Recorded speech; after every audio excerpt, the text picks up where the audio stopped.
तो देखो जो आगे जो क्वेश्चन है, क्वेश्चन नंबर 5 है, इसमें अगर जो सेकंड अथवा करके दिया है उसी क्वेश्चन को हम पढ़ेंगे। ठीक है, तो इसमें लिखा है कि किसी समांतर श्रेणी का, ठीक है ना, कोई समांतर श्रेणी है, श्रेणी का प्रथम पद कितना दिया 5, यानी कि जो प्रथम पद है वो कितना है 5, यानी कि जो प्रथम पद ए है वो 5 है। ठीक है, अंतिम पद कितना है 45। अंतिम पद को मान लेते हैं यल, यल मानते हैं कि नहीं मानते हैं, यल हो गया। और इनका योग कितना दिया है, योग मतलब एस एन कितना है 400।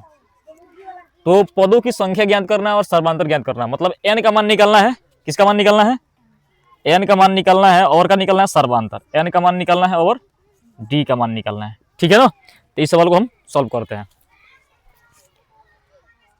तो देखो कि एस एन का मान इतना दिया है ना, तो सबसे पहले हम जानते हैं कि एस एन का एक सूत्र होता है, एस एन बराबर होता है n/2 कोष्टक में a प्लस एल, मतलब प्रथम पद और अंतिम पद को जोड़कर और एन में 2 से भाग करेंगे निकल जाएगा। ठीक है ना, एस एन का मान कितना दिया है 400, तो ये कितना भर देंगे हम 400, ये n/2 का हो गया 2 हो गया।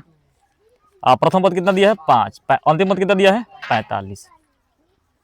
ठीक है, जोड़ेंगे तो कितना हो जाएगा, तो n/2 का गुणा कितना हो गया 50। ठीक है ना, तो एक जीरो से यहाँ से काट देते हैं, आसानी से कट जाएगा। ठीक है, अब 5 का नाम 5, 5 नंबर है 40, यानी कि इधर आया 8, तो इधर आया n/2। अब इसका गुणा इसमें और इसका गुणा इसमें कर देंगे, तो n का मान कितना हो जाएगा 8, यानी कि इस एपी में कितने पद हैं, हाँ ये हो जाएगा n बराबर 8 दूना 16।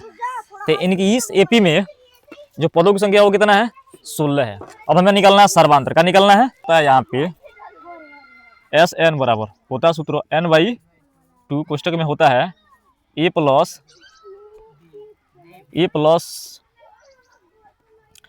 यहाँ नहीं होता है कि वो क्या बोलते हैं a प्लस या फिर ऐसे,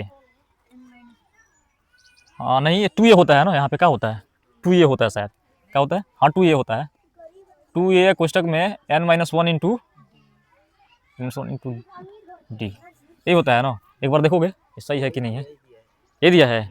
ठीक है, अब एस एन का मान कितना है देखो तो 400 है ना, तो हम भर दें कितना 400, एन का मान कितना है 16/2। ठीक है, ये हो गया प्रथम पद, ए का मान कितना भरना है 5 भरना है, इधर का हो गया इसका मान भरेंगे 16 - 1 और डी का मान क्या करना है निकालना है।